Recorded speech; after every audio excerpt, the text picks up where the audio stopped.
तुम मेरी इतनी चिंता क्यों करते हो हनुमान? प्रभु, आप तो संसार के भले की और सुख की चिंता करते हैं। आपकी चिंता करने वाला भी तो कोई होना चाहिए ना। अब तो माता सीता भी इस संसार में नहीं है, ना लवकुश आपके साथ है और ना ही लक्ष्मण भैया। प्रभु, तो फिर मेरा दायित्व और भी अधिक बढ़ जाता है। आपके संरक्षण में ये अयोध्या ही नहीं, समस्त पृथ्वी फले और फूले। उचित कहा तुमने हनुमान। कभी कभी हम किसी से इतना प्रेम करने लग जाते हैं कि उस प्रेम को निभाते निभाते सारी मर्यादाएं, सभी नीतियों को अनदेखा कर देते हैं।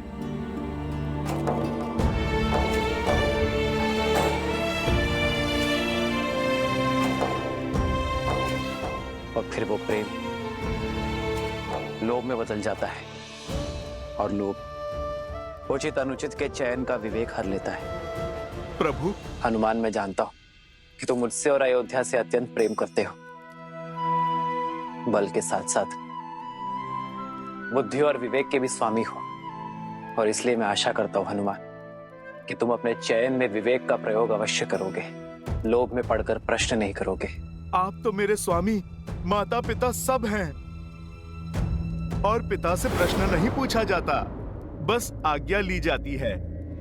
आप मुझे बताइए प्रभु कि आप क्या कहना चाहते हैं। हनुमान, मैं चाहता हूं कि तुम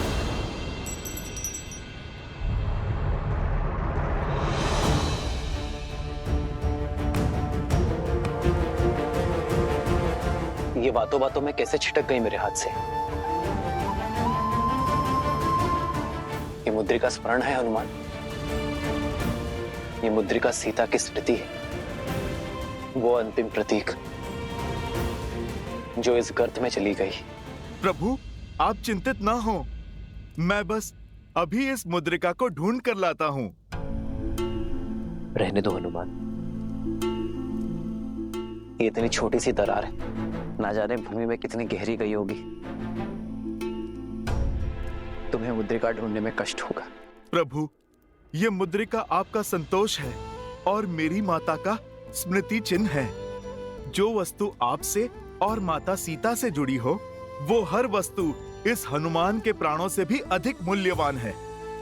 प्रभु, मैं अपने माता पिता को जोड़ने वाली रेखा को भला अधूरा कैसे छोड़ दूं? ये मुद्रिका धरा में चाहे जहां हो या अंतरिक्ष के किसी भी कोने में क्यों ना हो, मैं उस मुद्रिका को खोजकर आपको सौंपूंगा। जय सिया राम।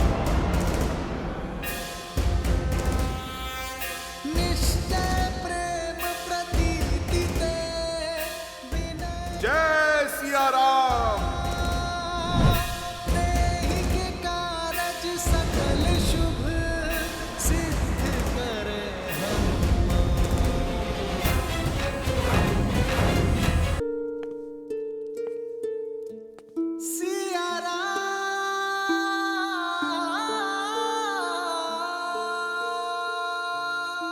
मुझे क्षमा कर देना सीते, राम ने कभी छल नहीं किया, किसी शत्रु को भटकाकर कभी प्रहार नहीं किया, किसी के साथ कोई खेल नहीं खेला, किंतु आज अपने ही प्रिय भक्त के साथ, जिसे मैं भरत के समान भाई मानता हूं, उस हनुमान के साथ ये खेल खेलना पड़ा मुझे, ताकि उसे अपने से पृथक कर सकूं। यदि मैं ऐसा ना करता तो सृष्टि का चक्र रुक जाता सीते।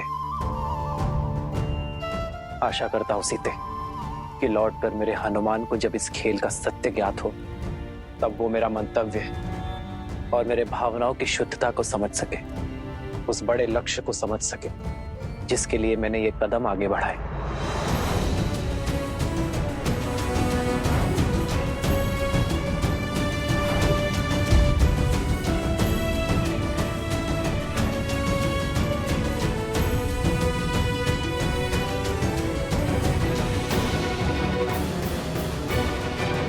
ये तो मैं बहुत नीचे आ गया हूं, पर मुद्रिका कहाँ है? मैंने वो सभी कार्य पूर्ण कर लिए सीते, जिसके लिए यह अवतार हुआ।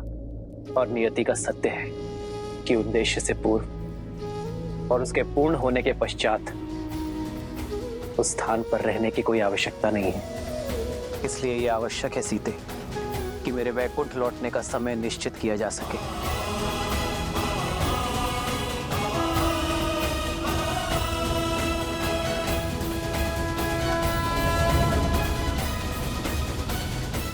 सत्य कहा नारायण ने। नारायण के लौटने के लिए वैकुंठ में पुनः शुभ आगमन के लिए दिशा, दिवस, नक्षत्र, मुहूर्त श्रेष्ठ है वो 3 दिन बाद का है। आज से 3 दिवस के पश्चात आप अयोध्या में प्रवेश करेंगे यमदेव, और नारायण श्री राम अवतार पूर्ण करके वैकुंठ लौटेंगे।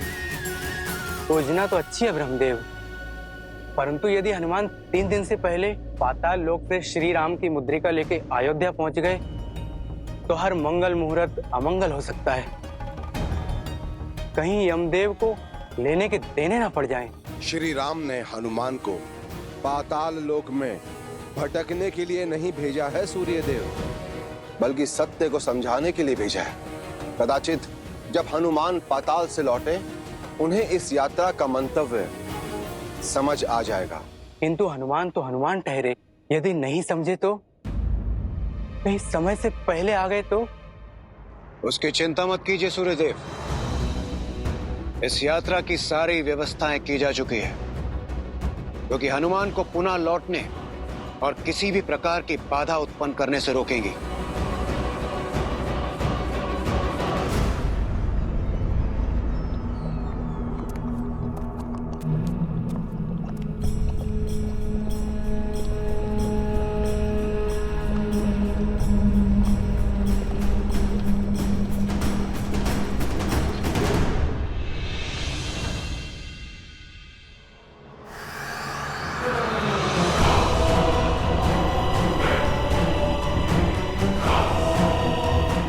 हमें तो भोजन मिल गया। आओ मिलकर खाते हैं।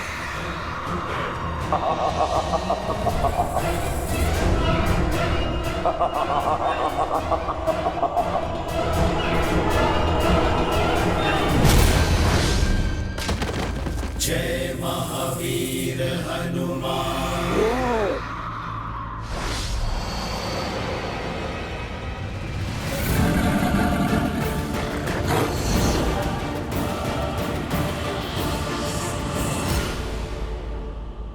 जय सिया राम।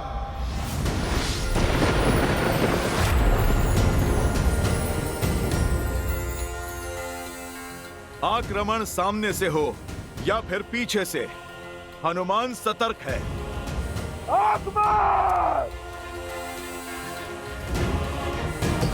बजरंगबली हनुमान, जय जय महाबली हनुमान। पता मेरे प्रभु की मुद्रिका कहाँ है? स्वर्ण मुद्रिका थी वो, चमकती हुई। बोल, देखा तूने?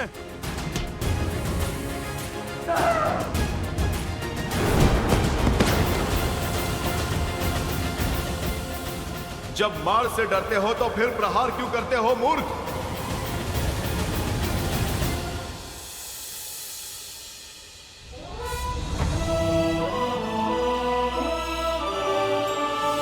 अयोध्या कुमार लोग उसकी, अयोध्या कुमार लोग उसकी, रघुनंदन सीता पुत्र लोग उसकी, रघुनंदन सीता पुत्र लोग उसकी। कुछ अनुभव किया कोई? सबके मुख पर एक मुस्कान है, किंतु आंखों में विचित्र सी हताशा भी। मुझे तो नहीं दिखता, बस उत्सुक हूँ शीघ्र पिताश्री से मिलने के लिए। अंततः कुछ समय मिलेगा उनके साथ बिताने को। उनके साथ बैठकर ढेर सारा राजभोग खाऊंगा दादी श्री के हाथ से। कुश,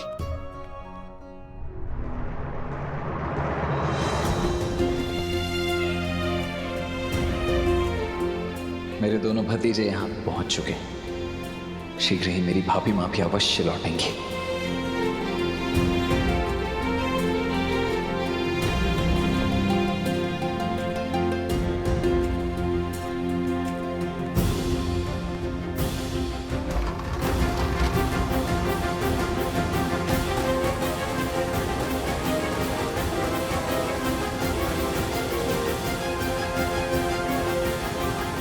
भैया भैया भैया, लव कुश भारत भ्रमण करके लौट आए हैं, आपसे मिलना चाहते हैं। बड़ी लंबी यात्रा करके आए हैं मेरे पुत्र, उनसे कहो पहले थोड़ा विश्राम करने। मैं उनसे बाद में मिलूंगा भरत।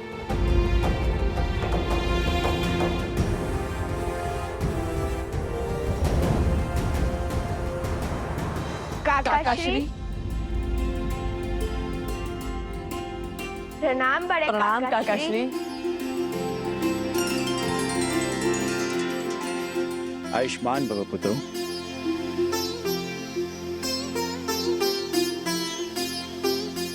और पिताश्री? भैया शीघ्र तुम दोनों से मिलेंगे। लंबी यात्रा करके आए हो, थोड़ा विश्राम कर लो, अपनी थकान मिटा लो।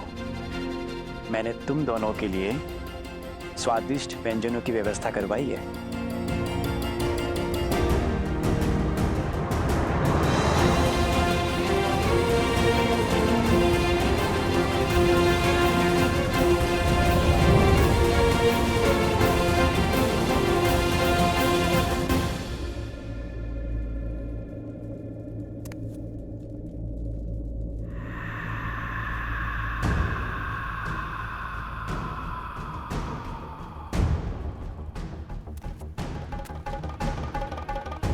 कहां लुप्त हो गई प्रभु की मुद्रिका?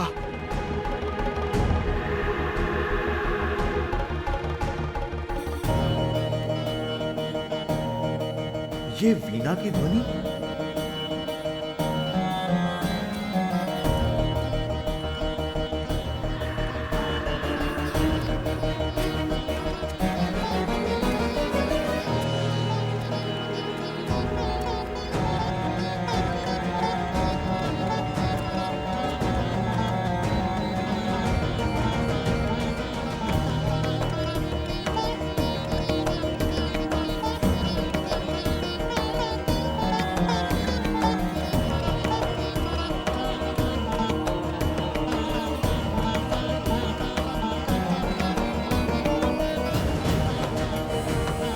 जय सिया राम महाराज महाबली।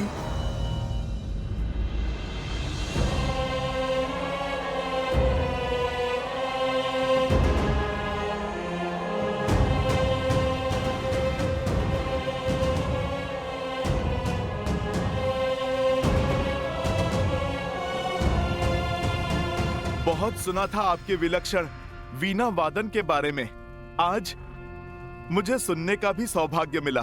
मेरी अनुमति के बिना मेरे राज्य में प्रवेश किया है तुमने। परिचय दो अपना। महाबली, मेरा परिचय तो आपने सुना ही होगा। धर्म के स्थापक प्रभु श्री राम का सेवक, उनका दास हनुमान हूं मैं। नियति संकट में है महाबली, जितना हो सके तुम्हें उतना समय व्यतीत करवाना होगा। ये मेरा सौभाग्य है कि आज स्वयं वीर बजरंग बली हनुमान मेरे लोक में पधारे हैं।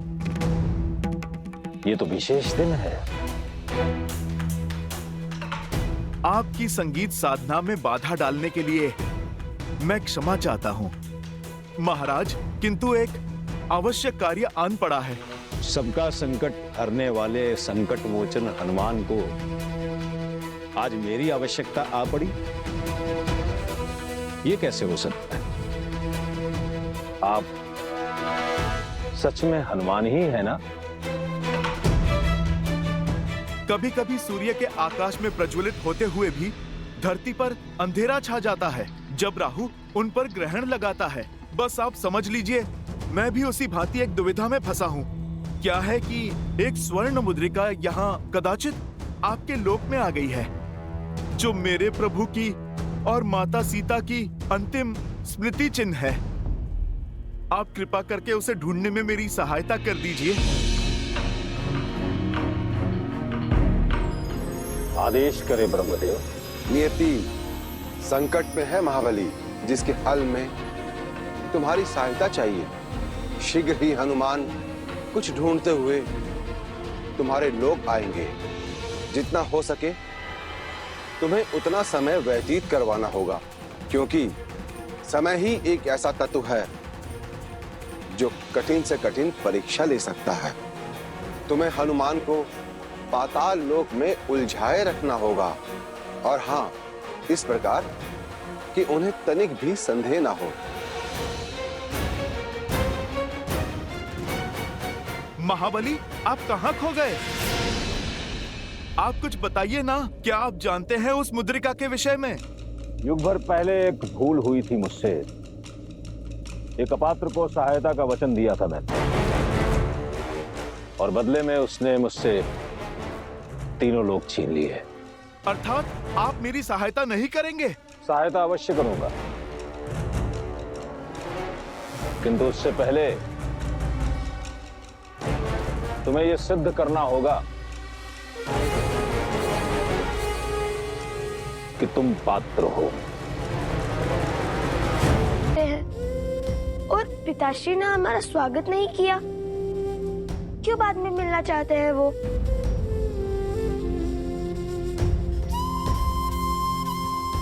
वो केवल हमारे पिता ही नहीं, अयोध्या के महाराज भी हैं। किसी कार्य में व्यस्त होंगे। नहीं भैया, बात कुछ और लगती है। आपने कहा था ना कि प्रजा के मुख पर मुस्कान है, किंतु उनकी आंखों पर हताशा। वही मैंने भरत काका श्री के मुख पर भी अनुभव किया। कुछ ऐसा है जो हमसे छुपाया जा रहा है। यदि हमारे आने का संदेश पिताश्री तक जा सकता है, तो हम क्यों नहीं जा सकते पिताश्री के पास?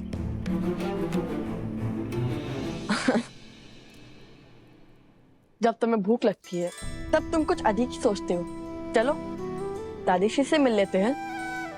राज भोग तुम्हारी प्रतीक्षा कर रहा होगा।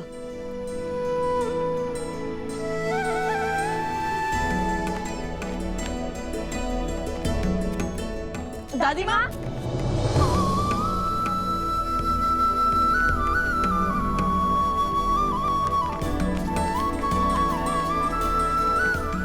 हम लौट आए दादी माँ।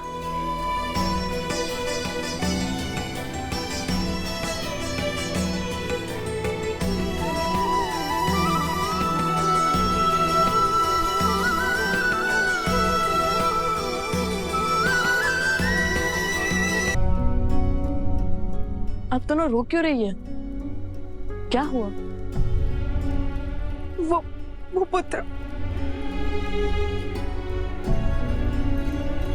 सही समय पर लौटे हो पुत्र। उत्तरदायित्व संभालने का समय आ गया है अब तुम्हारा। उत्तरदायित्व? क्या कह रही हैं आप? मैं समझा नहीं। तुम्हारे पिता राम ने देह त्यागने का निर्णय लिया है।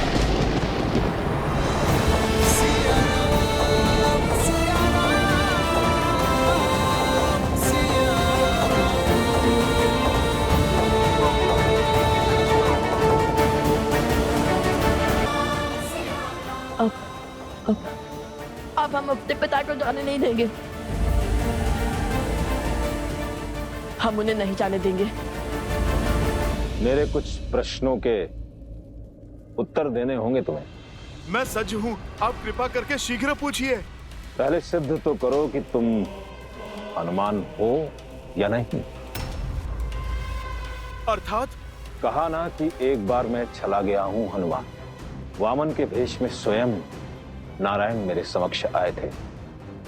उसी प्रकार हनुमान के भेष में कोई और भी तो आ सकता है, और बिना परीक्षा लिए मैं प्रभु श्री राम और माता सीता की अमूल्य स्मृति चिन्ह का रहस्य कदापि नहीं बता सकता। मैं अभी आपको अपना हृदय फाड़ कर दिखा सकता हूँ कि मेरे मन में केवल मेरे प्रभु श्री राम और माता सीता ही बसते हैं।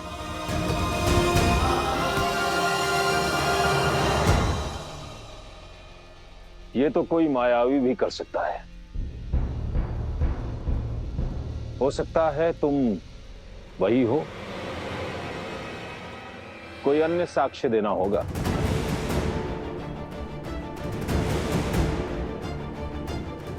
कैसे सिद्ध करूं? आपको मुद्रिका के विषय में कुछ ज्ञात है भी या नहीं? आप कहीं मेरा समय व्यर्थ तो नहीं कर रहे?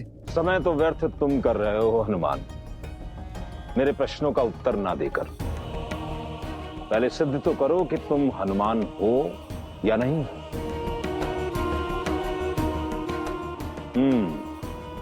मिल गया उपाय। तो शीघ्र बताइए।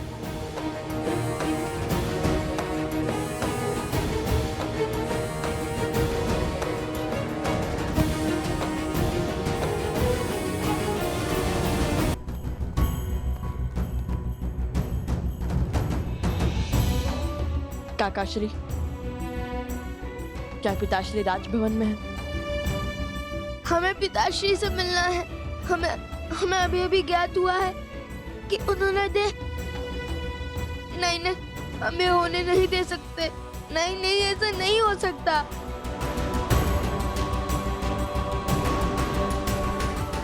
ऐसा होने कौन देना चाहता है पुत्रों? कोई भी तो नहीं। कैसे बताऊं मैं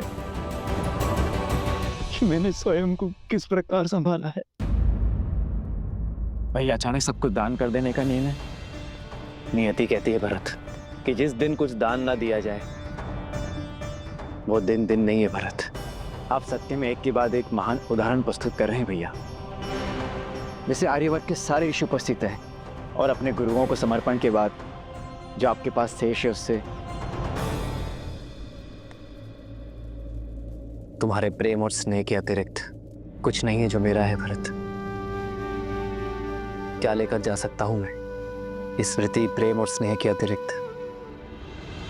श्री रामचंद्र कृपालु भजु मन हरण भव भय दारुणम नव कंज लोचन कंज मुख कर कंज पद कंजारुणम कंदर्प गणित अमित छवि नव नीला नीरज सुंदरम श्री राम श्री राम। रघुकुल की ओर से राम का नमन स्वीकार करे ऋषिवर। मैं दशरथ पुत्र राम आप सभी का आभारी हूं कि आपने मेरी इस यात्रा में मेरा साथ दिया, मेरा मार्गदर्शन किया। यह आप ही का तप, त्याग और आशीर्वाद है जिसके कारण यह आर्य भूमि आज राक्षसों के आतंक से मुक्त हुई। यह आप ही के ज्ञान का प्रताप है जिससे आज राम राज्य में हर और आनंद है, संतोष है, लोग निरोग हैं, छल से रहित है। आप सबका ये ऋण मैं और रघुकुल कभी नहीं चुका सकते और इसलिए आभार स्वरूप मैं वो सारी धन संपत्ति आपको भेंट करना चाहता हूं जिसका मैंने आज तक संरक्षण किया है। मैंने अपने सभी लक्ष्य, सभी उद्देश्यों को पूर्ण कर लिया है और नियति की मांग है कि अब ये उत्तरदायित्व आने वाली पीढ़ी संभाले। और इसलिए आज मैं अपनी अंतिम यात्रा की घोषणा करता हूं।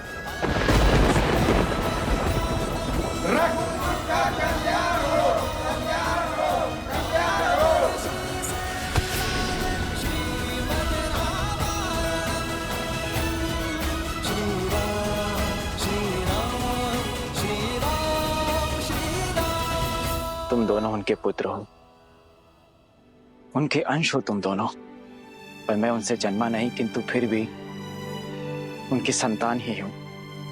भैया ने मुझे सदैव एक पिता के समान संभाला है और मैंने भी उन्हें एक अपने पिता महाराज दशरथ की भांति ही सम्मान दिया।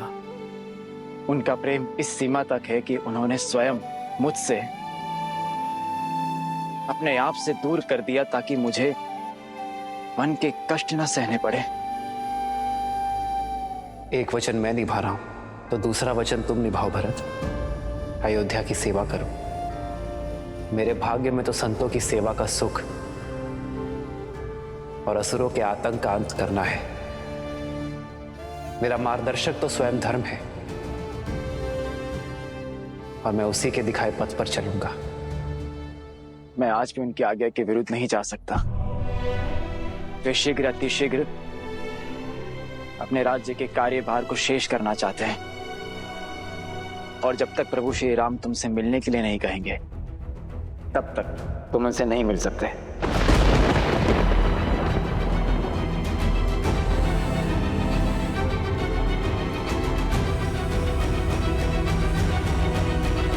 फिर वो जब तक हमें स्वयं नहीं बुला लेते तब तक मैं यही खड़ा रहूंगा।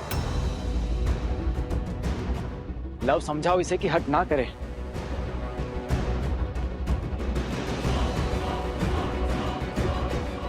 मैं भी कुछ के साथ यही हूँ काकाश्री।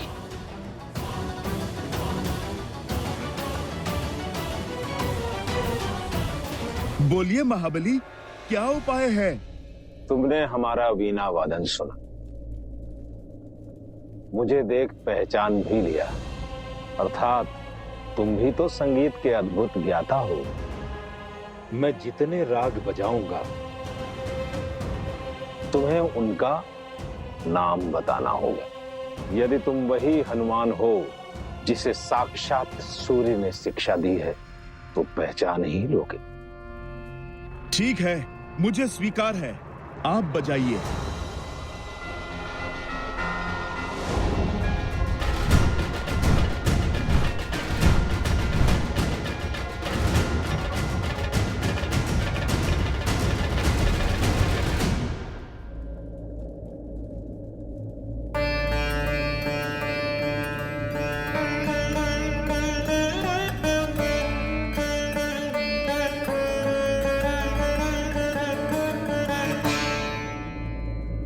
राग भैरव।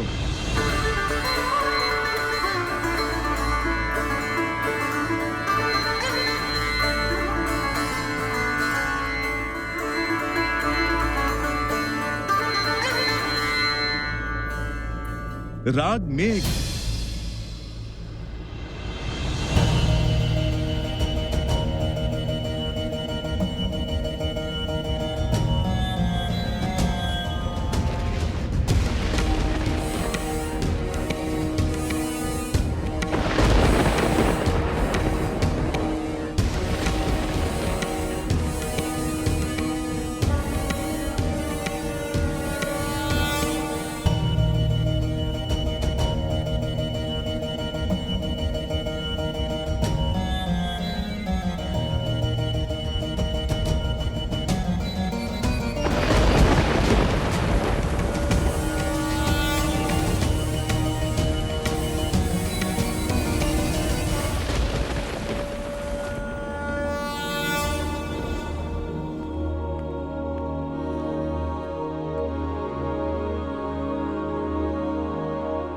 भैया, लव कुश बाहर खड़े हैं, आपकी प्रतीक्षा कर रहे हैं। अपनी हट पे अड़े हुए बालक जब तक आप नहीं मिलेंगे तब तक वैसे ही तेज वर्षा में भूखे प्यासे खड़े रहेंगे।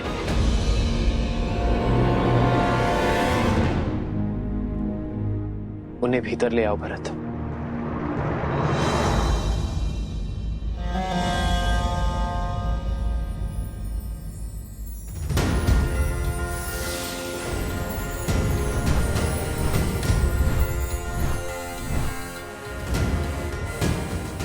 मैंने हर राग का नाम बता दिया। अब तो आपको विश्वास हो गया ना कि मैं कौन हूं? तुम्हारी भक्ति और निष्ठा श्री राम के प्रति अतुलनीय है हनुमान। उस पर किंचित मात्र संदेह नहीं किया जा सकता।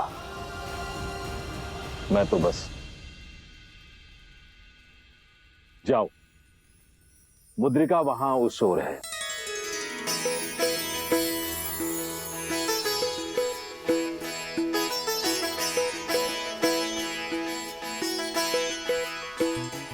तुम्हें तो ब्रह्मदेव की आज्ञा भी नहीं रोक सकती हनुमान।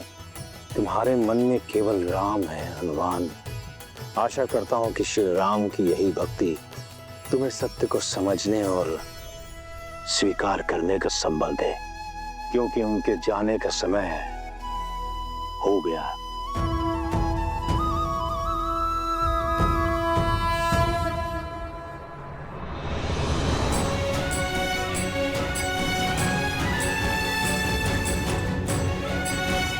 आओ पुत्र।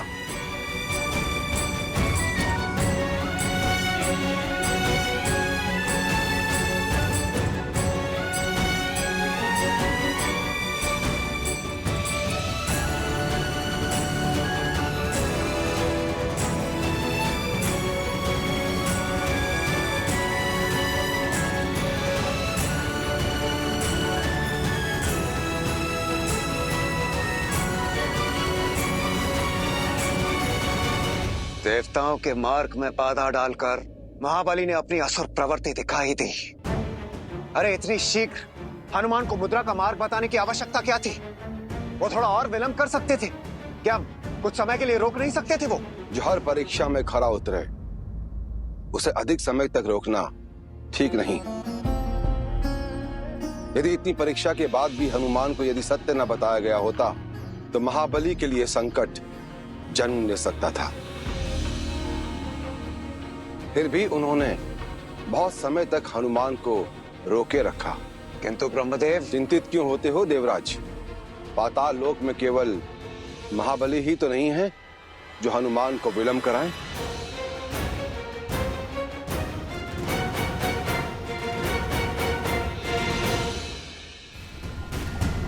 जय हनुमान ज्ञान गुण सागर, जय कपीस तिहु लोक उजागर, राम दूत अतुलित बल धामा, अंजनी पुत्र पवन सुत नामा, राम दुआरे तुम रखवारे, होत न आज्ञा बिनु पैसारे, रावण तेज संभालो आपै दीन।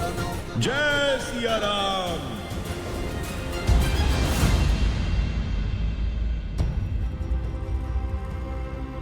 प्रतीत होता है प्रभु की मुद्रिका यहीं पहुंच गई है। किसी ना किसी ने तो यहां पर देखा ही होगा।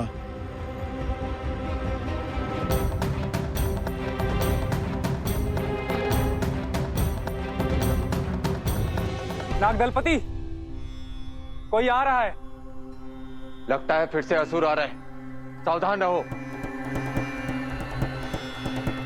एक क्षण, ये तो वानर लग रहा है। मूर्ख मत बनो। कोई वानर यहाँ कैसे आएगा और क्यों? असुर बड़े मायावी होते हैं। अवश्य यह हमें भ्रम में डालने के लिए कोई वानर का रूप धरकर यहाँ पर आ रहा है।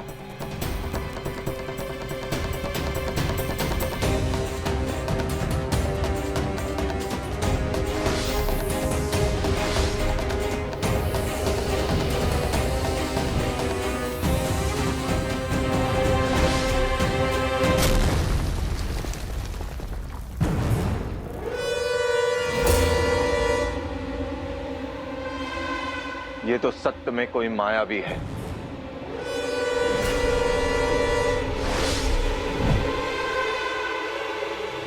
आक्रमण!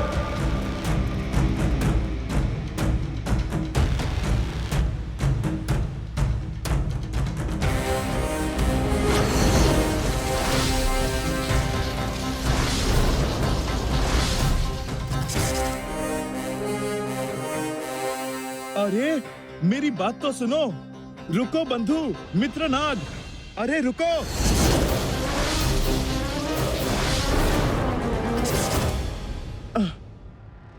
तुम तो समझ ही नहीं रहे। अरे रुको तो सही। जय महावीर हनुमान। कह दीजिए पिताश्री कि ये असत्य है। आप कहीं नहीं जा रहे हैं। क्या सिया का राम कभी असत्य बोल सकता है? हमें सत्य स्वीकार नहीं। स्वीकारना होगा पुत्र। नियति के चक्र से कोई नहीं बच सकता। नियति होती है सृष्टि के उत्थान के लिए। जब पूरी सृष्टि आपके मार्गदर्शन की अपेक्षा करती है तब नियति आपको कैसे? सिया राम जय जय राम। हमने जीवन भर आपके वचन का पालन किया है, किंतु आज हम अपनी आत्मा की सुनेंगे, जो कहती है कि हम आपको नहीं जाने देंगे।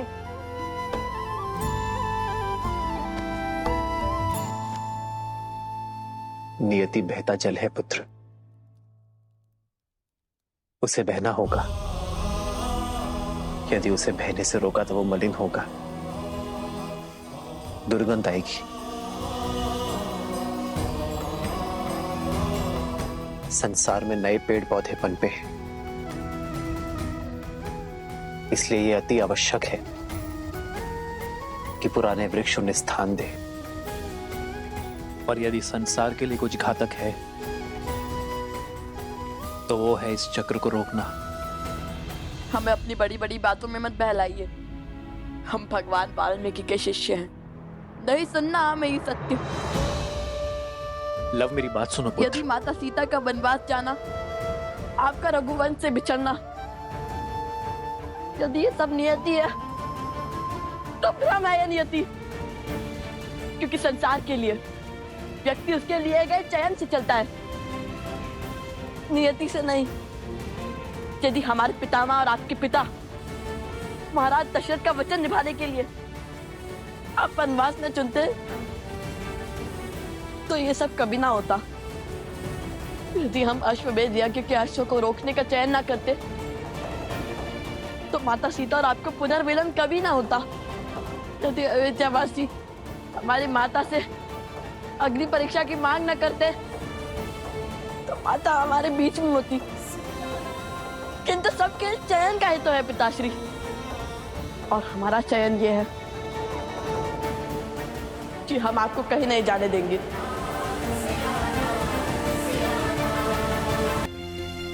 पहले अपनी माता की सिखाई रीति का पालन किया, फिर रघुकुल की रीति का, परंतु आज नहीं। हम जो कर सकते हैं हम करेंगे, किंतु आपको जाने नहीं देंगे। लवकुश,